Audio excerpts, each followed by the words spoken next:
बिल्कुल। तो पंडित जी, दूसरा सवाल भी चंद्र ग्रहण से जुड़ा ही होगा।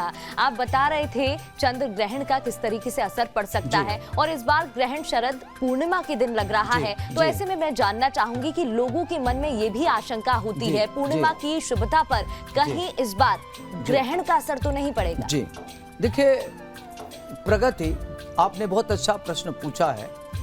चंद्रमा को कहते हैं कि चंद्रमा मन सो जाते, चंद्रमा मन का कारक होता है, मन के हार हार है, मन के जीते जीत। शरद पूर्णिमा अपने सनातन धर्मों में बहुत बड़ा स्थान रखता है।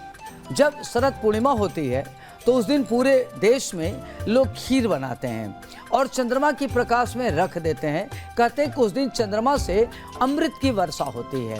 तो इसमें 3 बातें महत्वपूर्ण है कि चंद्रमा बृहस्पति गज केसरी योग बना रहा है, तो गज केसरी योग के नाते जो खास तौर से जिनका मेष राशि है, इन लोगों को थोड़ा सावधान रहना है, हेल्थ वेल्थ को करके लेकर के सावधान रहना है, नंबर 1। नंबर 2, चंद्रमा के साथ राहु भी बैठा हुआ है जो ग्रहण योग बनाता है, तो मन की विकार हो सकता है, व्यक्ति की मानसिक उद्विग्नता बढ़ सकती है, व्यक्ति डिप्रेशन में आ सकता है। तो मेष राशि वालों के लिए यह ग्रहण बहुत अच्छा नहीं है। तीसरी प्रश्न ये उठता है कि शरद पूर्णिमा के दिन जो खीर बनाई जाए, उस खीर को ग्रहण किया जाए कि न किया जाए।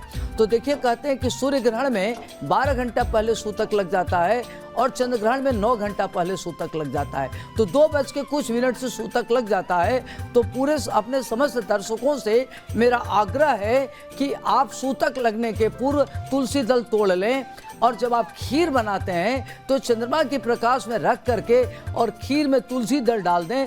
तुलसी दल डालने से जो उसकी एंटीबैक्टीरियल हो जाता है, तो जब ग्रहण लगेगा तो चंद्रमा में जो अल्ट्रावायलेट रेज निकलती है, जो प्रदूषित किरणें होती हैं, वो उस खीर में विष से बचाएगा, उसको सेफ रखेगा। तो उसमें आप खीर बना सकते हैं, खीर का सेवन भी कर सकते हैं, क्योंकि उस दिन चंद्रमा बृहस्पति एक साथ बड़ा अद्भुत संयोग है, कई महायोग बन रहा है। यह योग अपने आप में बहुत महत्वपूर्ण है।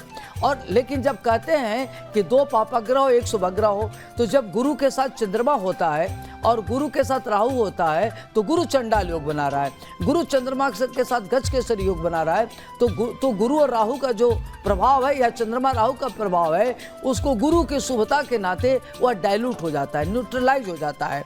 तो उसमें खीर आप बनावें, खीर को चंद्रमा के प्रकाश में रखें, खीर का सेवन करें, वह महाऔषधि का काम करेगा, निश्चित रूप से करेंगे, लेकिन तुलसी दल डाल के।